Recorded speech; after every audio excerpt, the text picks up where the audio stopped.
So, ladies, welcome to the Marvel stage. Thanks for having us. This is So awesome. is this your first Comic-Con? Yes. I've done one before. This is my first. How was the panel? Tell me everything. The panel was amazing. It was so cool. Everyone was so supportive, and it was jam-packed, which was just surprising, I guess, and just very flattering that people show up. You're like, oh my God, thank you so much. I think I didn't get nervous for the panel until the night before. Someone said, you're in the second biggest room and there's going to be 4,600 people there. And I was like, thank you for telling me that. Now I'm nervous. Well, at least when you walk in, there they are. Yeah, exactly. You're like, I thought there were going to be 10 guys in here. And we could hear Jeff Loeb doing the warm-up, so then we could kind of get a sense of, that's a lot of people screaming. Yeah. My heart was literally thumping. I was And I were Well, congrats on season 1.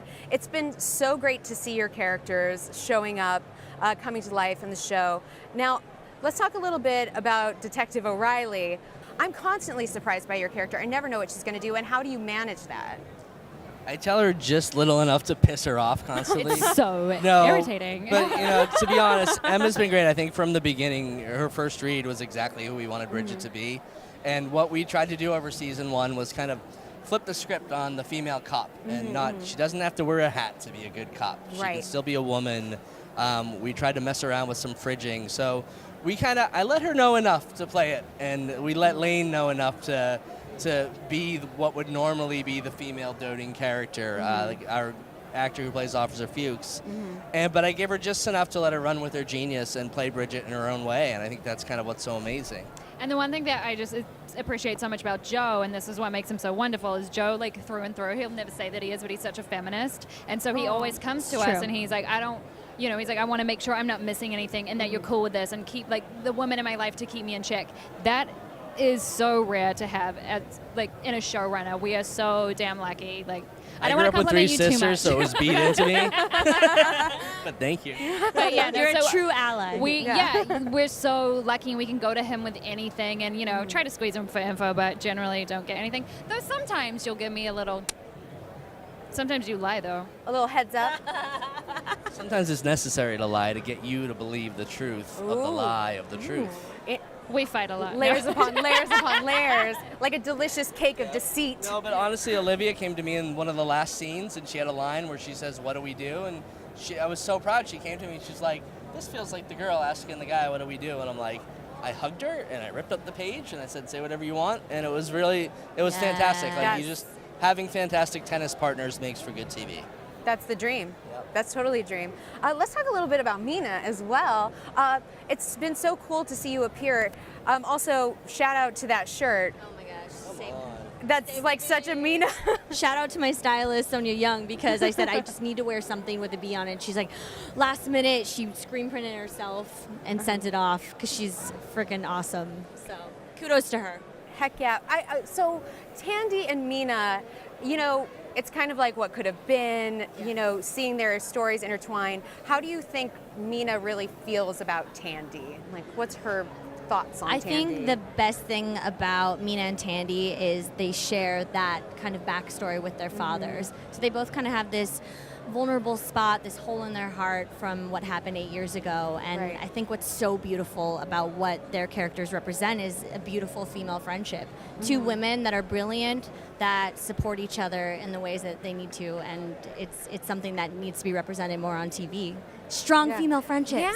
Yeah. Kicking that Bechdel test butt. Exactly. That's one thing that was awesome too. In one scene, I said, we almost passed the Bechdel test, and then the next episode, we passed the Bechdel test in the show. Far past it. Yeah. Which is so exciting. It's such great progress. And like Emma said, it's freaking Joe Pekaski.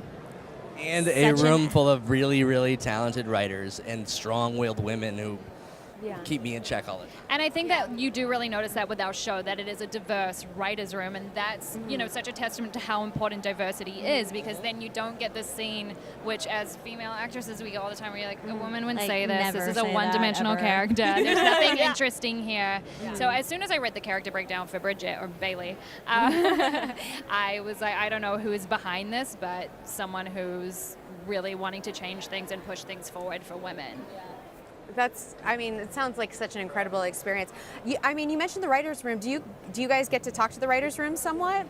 Or I have to shout you out. get to talk to this writers' room, clearly. I actually had Our writers love our actors, and they reach out whenever they can. I mean, Yeah. Jenny Klein the day that pretty much is Mina Hess if you She meet Jenny is. Klein. Oh, really? I always talk about Jenny Klein because her heart and soul is Mina. I like love that. she is the one that researched everything, and she cares so much about the bees, and she like did all her bee research and everything. She really just cares about the environment, and she's such an incredible woman. So all the credit goes to Miss Jenny Klein. She's fantastic. We lit a lantern at the end of episode 8 for Tandy's dad, and it was because Jenny Klein refused to let us put a balloon up because it might hurt an imaginary bird Oh my God. on our show. That is why so we Jenny all love Klein, Jenny Klein. and that's why we love her. Do I do a little plug here? You're going to be so irritated with the best thing that you can do to save the environment is go vegan, just saying. Shout out. She is the ultimate vegan queen.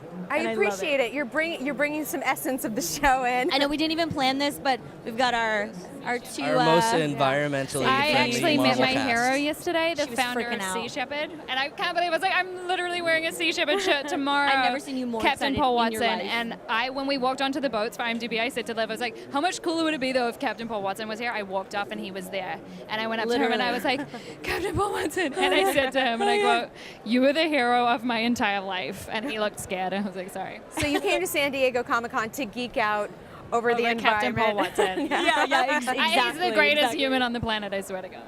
I love can't it. believe it. So obviously there are some similarities and differences between you and your characters. What do you feel are sort of your biggest things that are alike and different with you, yourself, and your characters? I think with Mina, I love that she has that drive.